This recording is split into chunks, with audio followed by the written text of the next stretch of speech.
Did you see it? See what? The imp.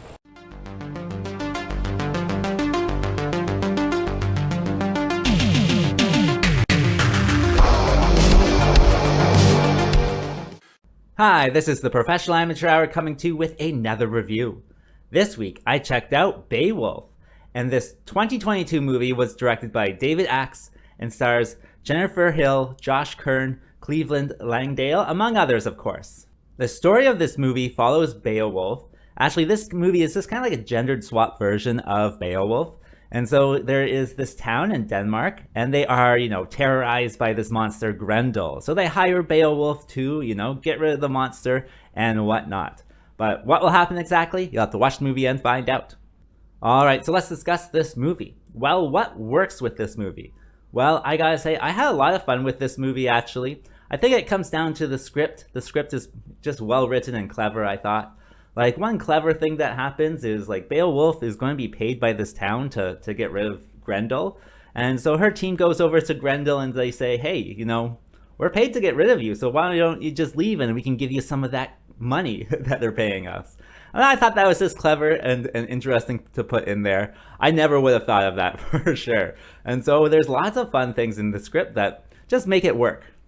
In addition, this movie is gay friendly. They do have a few gay characters. It comes up like within the first 5 minutes. I was surprised with that. So it's not like in your face or anything. And generally I don't care about people's sexuality, but it's fine to have variety in your movies, right? So that is definitely a positive. Also, I thought all the costumes were good. I know a lot of them are just like, Renaissance fair costumes, but I thought they were perfectly fine. They definitely suited the situation. And like the monster makeup, like Grendel, his makeup is not very good at the start, but as the movie goes along, it gets better and better and better. So it kind of seems like an evolution of the monster. And I thought that just added to it as well. So all the costumes, yeah, definitely good. And lastly, I thought all of the acting was pretty good. It definitely has like a good energy and good chemistry on screen. These people are definitely not, professional actors. Actually, at the end of the credits, it says, we're just a team of amateurs doing this for fun or whatever.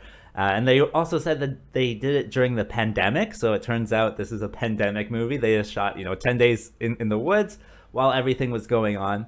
But it says like people quit, people cried, people never gave up. And so I don't know what was going on behind the scenes, but on screen, everyone seems to have a good energy and good chemistry. So definitely all the acting was perfectly fine, I thought. And that brings me to what doesn't work with this film. Well, it does seem like it's just a bunch of cosplayers in the woods, having a good time making a film. Of course, you know what? There's pre-production and everything that goes into that, but ultimately, I think a lot of people will be turned off by kind of that low-budget quality to it. For me personally, I don't care. Like, I like seeing, kind of how people get around kind of technical issues and budgetary issues and stuff. So definitely a low budget, just cosplayers in the woods, but that doesn't turn me off, so it is what it is. Also, I know at the end of the credits, they tell you what type of camera they're using, and they also say that they are shooting with vintage lenses on the camera.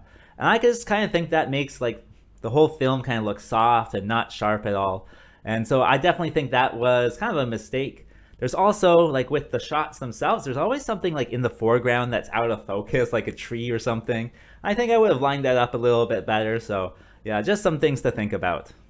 And when it comes down to the action, there is really no action in this one. I think they only like swing a sword a few times, so there's not that much action. It is about, the characters and the story. Even like the original like Beowulf doesn't have, too much action, but that's a poem, right? So you can't describe, too much action. But with this one, like I have read the original Beowulf, and the most memorable fight is not even in this one.